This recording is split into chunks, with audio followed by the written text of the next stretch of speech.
En Latinoamérica, cada caso de fraude deja una huella. A veces es económica, a veces emocional, pero siempre es una señal de algo más grande. Una señal de que todavía podemos construir una región más segura. Durante años, la región enfrentó amenazas similares, pero cada país lo hacía por su cuenta. Y así, la lucha era desigual. Bienvenidos a Fronteras Invisibles, el podcast oficial de Alfalac. Un espacio donde las voces de toda la región se unen para entender, anticipar y enfrentar el crimen financiero. Bienvenidos a un nuevo episodio de Fronteras Invisibles, el podcast de Alfalac. Bueno, Mario, hoy vamos a tocar un tema que abarca a toda la región, si se quiere, ¿no? Bueno, como ya sabemos, el fraude no empieza en un país, involucra a varios países e incluso no solamente involucra el dinero, sino involucra también la parte emocional.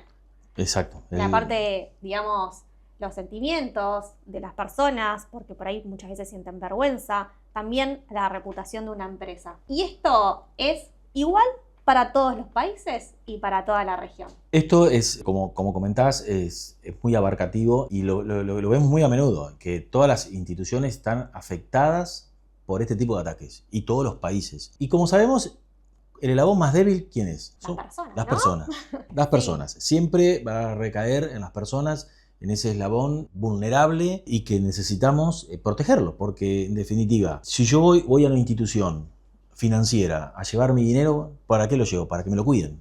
Sí, y de base las personas somos todas iguales. Exactamente. Y bueno, nada, también algo que por ahí a nivel instituciones y a nivel región, lo que sí podemos ver, me imagino que es algunas brechas, ¿no? ¿Cuáles son esas brechas? Bueno, lo que estamos viendo dentro de estas brechas, la digitalización acelerada. Ya sabemos que a partir del COVID y del aislamiento, esto adelantó lo que estaba por ahí proyectado para 5 años. Bueno, se vino todo en un año. Trajo lo bueno, como trajo también lo malo, ¿no? Brechas de talentos, también se detecta que esto se necesita también desarrollar este tipo de talentos. Talentos específicos, ¿no? Talentos que específicos. sepan no solamente de prevención de fraude, Exacto. sino que sepan un poquito de todo. Hoy hay que saber de todo. Hoy hay que saber de todo. Hoy hay que saber de todo.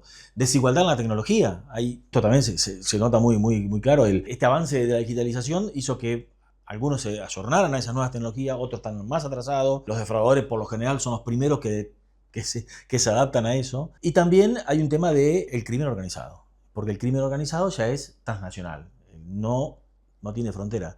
Bueno, un poco nuestros podcasts, ¿no? Fronteras invisibles, para ellos ya es la frontera, ya es invisible. Ahora tenemos que hacer la nuestra. Totalmente. Es impresionante como un modus operandi que empieza en un país, termina en otro en cuestión de minutos. Es que ellos están organizados. Ellos están totalmente organizados. Exactamente. O sea, ellos no entienden de silos. Ellos no tienen silos, ellos no están regulados, lo que no quiere decir que nosotros no tengamos que estar regulados. Nosotros necesitamos cierta regulación y cierto marco. Ellos no lo tienen, y al no estar regulado, bueno, corren ese riesgo de ir por el camino que quizás no es el correcto y tener problemas después con la ley. Hoy una organización criminal, quizás que está en otro continente, está hablando con alguien acá de Latinoamérica y lo está ayudando. Ellos tienen el famoso fraude as a service, ¿no? Y también algo que sucede y que por lo general lo vemos en todos lados es que la causa raíz siempre es la misma. O sea, siempre vas a tener de base un phishing, de base un deepfake. Bueno, ¿y qué otros más? Bueno, el phishing y todas sus nuevas versiones que tiene, porque el phishing es algo que cada vez se va evolucionando y lo van mejorando. Identidades falsas, identidades sintéticas. Que serían los famosos spoofing y deepfake, ¿no? Con todo lo que tiene que ver con inteligencia artificial. Que bueno, no queremos spoilear mucho, pero vamos a hacer un episodio específico de vectores de ataque. Pero bueno, ahora vamos a hablar de otro tema. Déjame también agregar toda la parte de lavado digital, porque el tema del lavado también es algo que está impactando mucho. Y todo esto de las cuentas mulas, ¿no? Es que la cuenta mula ya, lamentablemente, porque es el uso de la gente, ¿no? Pero bueno, sí, como decís vos, vamos a... Y diste el pie, porque el lavado digital... podemos empezar a hablar de cómo todo va a los cripto, al blockchain, ¿no? Y obviamente todo eso, ¿qué es? Exacto, transnacional. Y ahí es donde estas organizaciones de defraudadores ya no son uno o dos que están guardados en un lugar divirtiéndose, sino que es un crimen transnacional que no tiene fronteras. Ellos no tienen fronteras. Es una organización, podríamos decir, y hay como hasta niveles. Hay niveles. Hay jerarquías. Sí, jerarquías y también captaciones que las podemos encontrar muy fácilmente en redes sociales. O sea, la realidad es que está a la orden del día el tema de captar y cómo van haciendo toda la vertical para formar una organización, así como también nosotros tenemos nuestro trabajo. Ellos lo para toman como el un bien, trabajo. Ellos lo Ellos toman lo como toman como un trabajo. para Ellos el lo toman mal. exactamente. Y obviamente, lamentablemente, ¿no? Se aprovechan de los más vulnerables. Lo más vulnerable. De los más vulnerables, ¿por qué? Porque hay una gran necesidad también que es algo regional, que es, bueno, necesito dinero para subsistir. Antes el defraudador, cuando era todo más presencial, tenía que poner su cuerpo, su cara, ir a arriesgarse, por así decirlo. Esta digitalización justamente lo que trajo es eso, que ellos están ocultos. Y eso a veces les trae también cierta impunidad ante todo esto. Porque, y bueno, y lo que ya conocemos del triángulo del fraude, ¿no? Que terminan racionalizando. Esto dicen, no le estoy haciendo el mal a nadie. No ejerzo violencia. No ejerzo violencia, le estoy sacando el dinero a una institución o a una persona cuando no es tan así. Entonces, bueno, hay todo también una cultura de delincuencia que hay que cambiar y hay que modificar, ¿sí? Y por eso también me parece que tenemos que dejar de pensar en mi país y empezar a pensar en, bueno, la región. Sí. La región y el continente, empezar a decir, esto pasa en mi país. No, la realidad es que, como ya contamos un poquito y brevemente, que esto no es nacional. Entonces tenemos que empezar a dejar de hablar de mi país y empezar a decir, bueno, lo que está pasando en la región es esto. Y bueno, a ver si te acordás de algún caso. Hay varios casos, incluso hay organizaciones criminales que están en, sobre todo Brasil, México, que son donde más han evolucionado este tipo de organizaciones y que traen mucha información de otros continentes.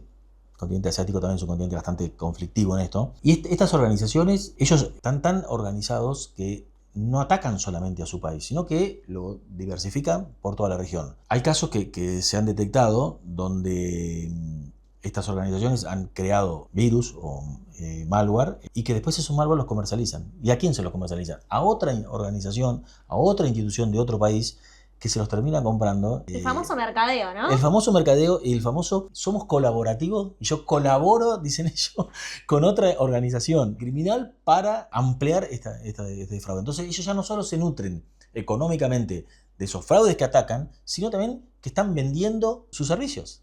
El famoso fraude a hacer. Exactamente. Entonces, ¿qué es lo que tenemos que ver? De que de nuestro lado tenemos que empezar a copiar ese tipo de ejemplos. No hacer fraude, sino justamente desde el otro lado. Tenemos que hacer banking as a service. Como el caso de Nicotio, el famoso troyano de Brasil, que, como decís vos, ¿no? Fraude as a service. Estuvo no solamente en Latinoamérica, que generó destrozos, sino también se exportó a Europa. Lo vendieron. Lo vendieron.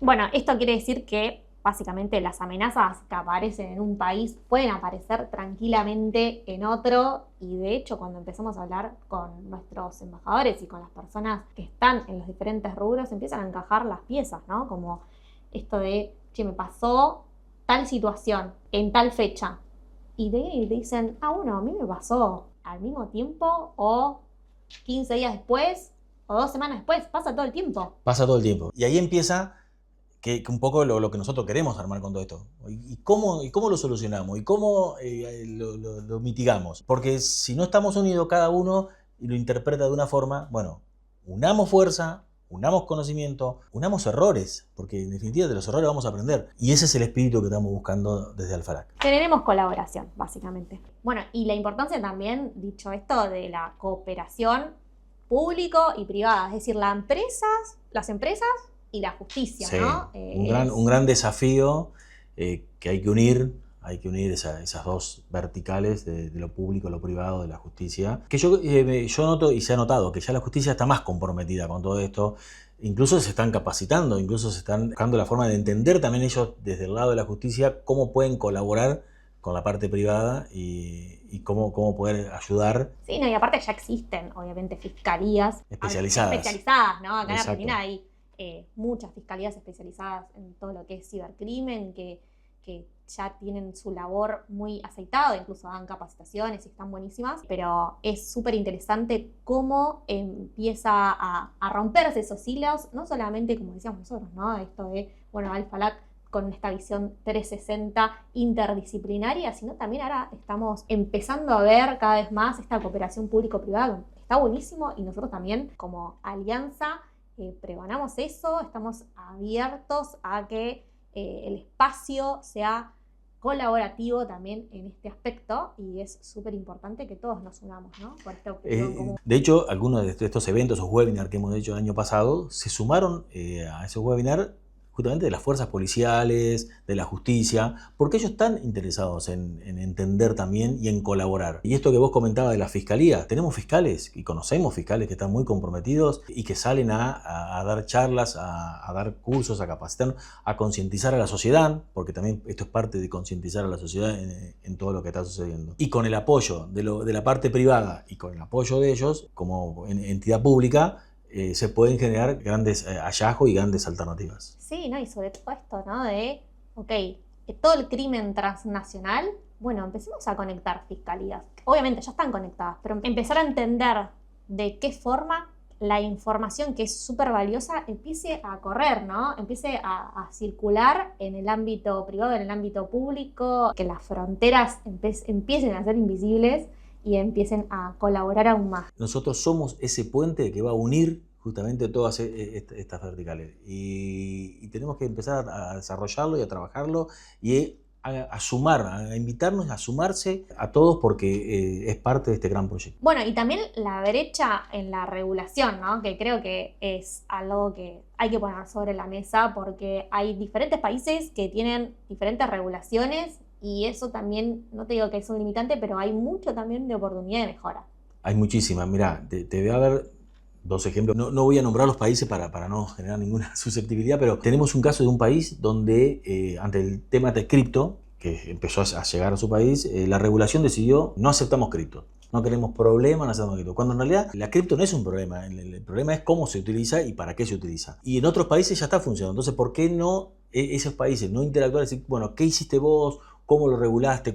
Y empezar a ser más colaborativo. Y el otro caso emblemático que se dio en un país que hicieron una regulación para proteger al cliente, lo cual está correcto, pero lo hicieron tan abarcativo que empezó a haber fraude de amigo. Empezó a la gente a denunciar, a desconocer, esto no es mío, esto no es mío, y no estaban protegidas las instituciones financieras, tuvieron que volver atrás la regulación. Entonces, y ahí seguramente aprovecharon los criminales. Exacto. Y empezó a desparramarse, no solamente en ese país, en otros, por eso también creo que... A lo que voy es que ese país puede contar su experiencia a los otros, decir, no hagan esto que ya lo hicimos nosotros. Sí, y algo que yo creo también es, obviamente cada país va a tener su regulación, pero ¿por qué pensar en algo más grande, no? Lo dejo ahí picando. Sí, una regulación más intrarregional.